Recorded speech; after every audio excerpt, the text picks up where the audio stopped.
بسم اللہ الرحمن الرحیم نحمده ونصلی علی رسوله الکریم اما بعد۔ پچھلے جمعے میں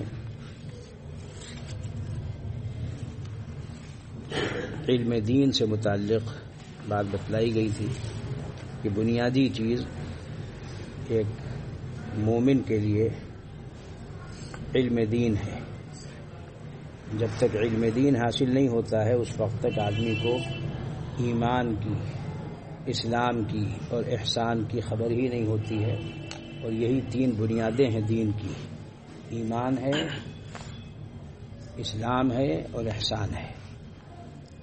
ایمانیات کا دوسرا نام عقائد ہے اور اسلامیات کا دوسرا نام اعمال ہے، اور احسانیات کا دوسرا نام اخلاق ہے، جس کو بعد میں تصوف اور سلوک بھی کہا جاتا ہے۔ اس سے لوگ بدک جاتے ہیں اس لفظ سے کہ یہ کیا چیز ہے۔ یہ ایسا ہی ہے جیسے کوئی کہے کہ نماز، روزہ۔ اب نماز روزہ قرآن مجید میں تھوڑی آیا ہے، صلاۃ آیا ہے۔ صلاۃ کے معنی ہے نماز، صوم آیا ہے، صیام آیا ہے، اس کے معنی ہے روزہ۔ تو کوئی نماز روزہ کہے تو کوئی یہ پتہ نہیں کہاں سے لے آئے، تو کوئی نہیں کہتا پتہ نہیں کہاں سے لے آئے۔ تو وہ اصطلاحات ہیں، ان اصطلاحات کو نہ جاننے کی وجہ سے آدمی اس میں غلطی کرتا ہے۔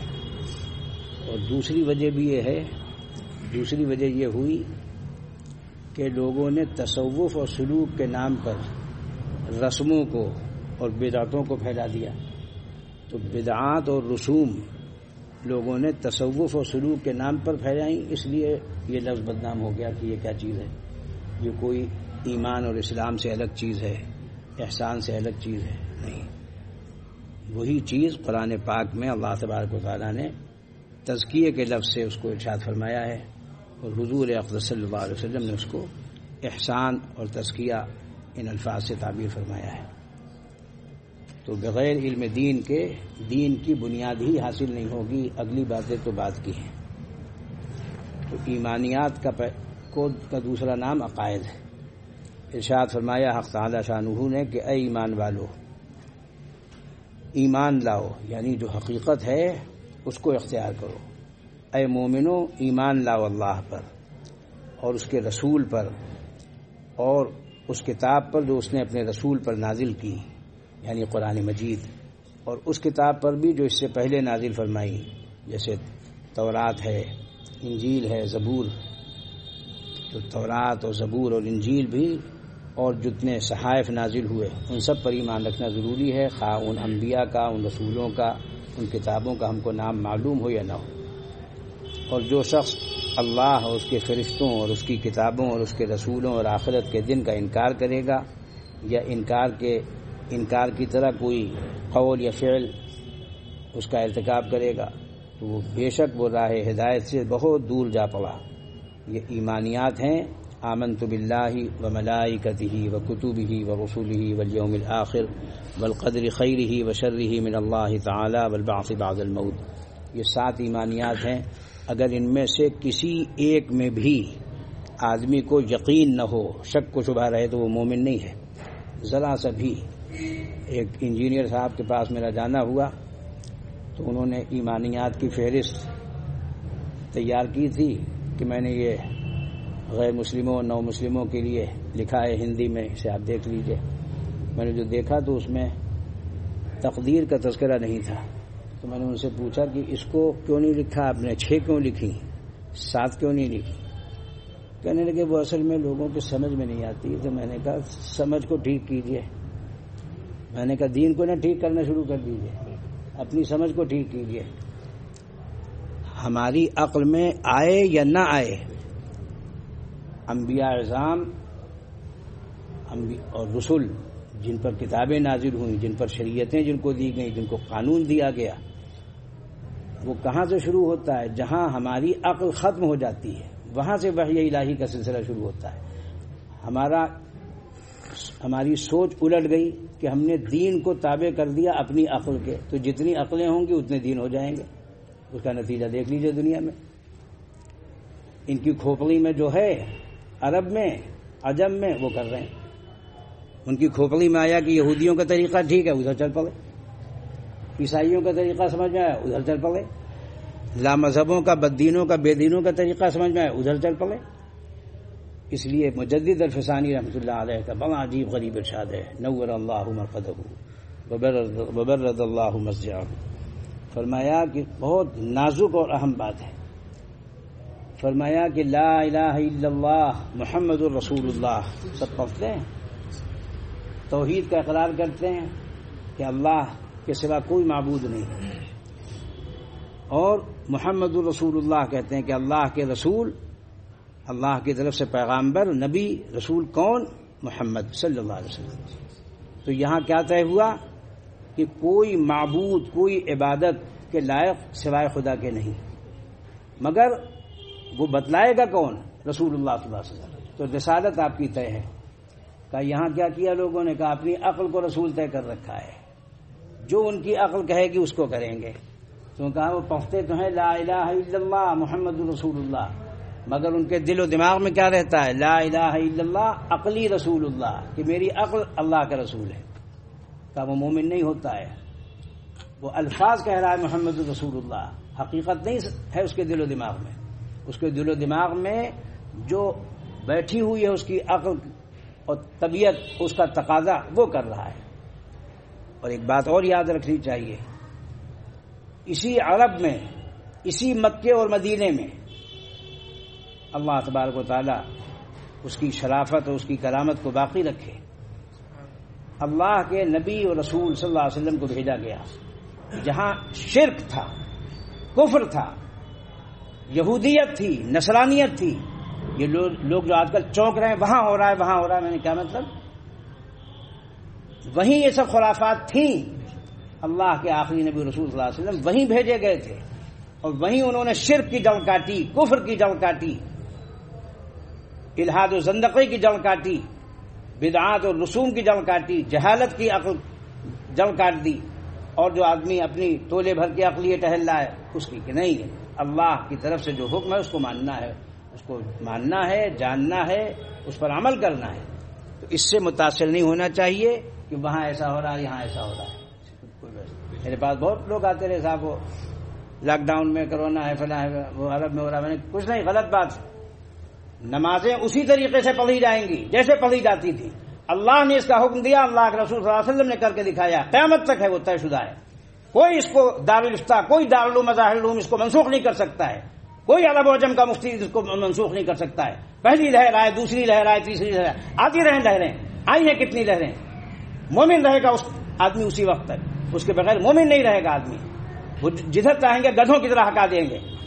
مومن رہیے، ایمان کے ساتھ رہیے، اسلام کے ساتھ رہیے، احسان کے ساتھ رہیے، اتباع سنت کے ساتھ رہیے، اہتمام شریعت کے ساتھ رہیے، التزام طریقت کے ساتھ رہیے، جو انبیاء اور رسول، صدیقین، شہداء اور صالحین کا طریقہ ہے۔ یہ سب امتحانات آتے ہیں، امتحانات دینے والے آتے ہیں۔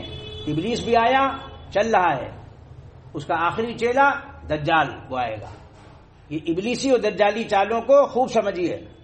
اس کے بچنے کا حل کیا ہے؟ صرف اور صرف دو حل ہیں، اس کو قرآن پاک میں بتلا دیا اللہ تبارک و تعالیٰ قیامت تک کے لیے، کہ شیطان کا داؤں کس پر چلے گا اور کس پر نہیں چلے گا۔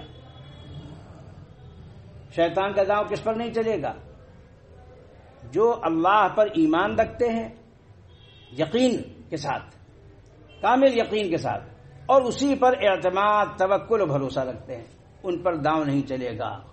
خلوص شرط ہے، جو دل میں، وہی دماغ میں، وہی زبان پر، وہی ہمارے قلم سے، تب بات بنے گی اور اس کو مانے بھی لوگ۔ یہ نہیں کہ اس کا سنا اس کا سے نکال دیا کہ ہمارا کیا مطلب، یہ نہیں۔ اس میں جتنی ذمہ داری ایک مفتی کی ہے، ایک قاضی کی ہے، امام کی ہے، اتنی ہی مقتدیوں کی۔ یہ نہیں کہ ہم بری اس ذمہ ہیں۔ خوب یاد رکھیے، مومن، مشرک، مخلص، منافق، یہ ہر زمانے میں رہے ہیں اور رہیں گے، لیکن ان سے چوکنا رہنا چاہیے اور اپنے کو جانچتے رہنا چاہیے کہ ہم اخلاص کے ساتھ عمل کر رہے ہیں، ایمان ہمارے دل و دماغ میں ہے یا نہیں، اسلام کی ہمارے دل و دماغ میں قدر ہے یا نہیں، احسان کی کوئی قدر و قیمت ہے یا نہیں، یا صرف ہم ان کا نام لیتے ہیں اور ان کے نام پر جلوس نکالتے ہیں، ان کے نام پہ حلوہ کھا لیتے ہیں، بتاشا بانٹ دیتے ہیں، بس ہو گئی محبت۔ تو مسخروں کا طریقہ ہے، اس میں کوئی سنجیدگی نہیں ہے۔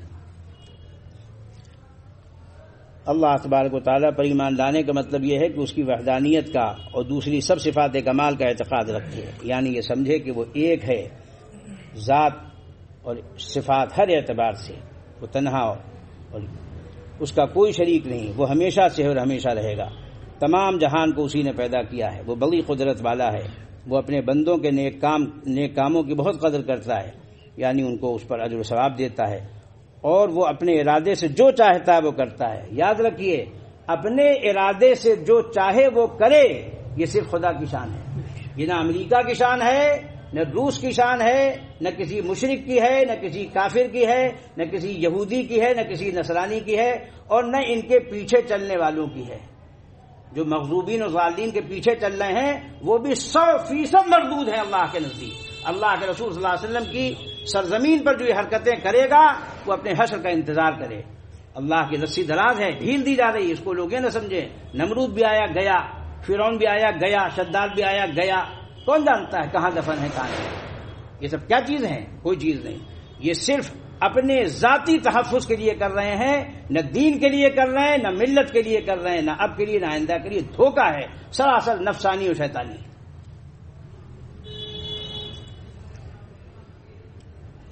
وہ اپنے ارادے سے جو چاہتا ہے کرتا ہے۔ فعال لما یرید، قرآن پاک میں اللہ تبارک و تعالیٰ نے اپنی وہ فعال لما یرید، جو چاہتا ہے وہ کرتا ہے، یہ شان کسی کی نہیں ہے۔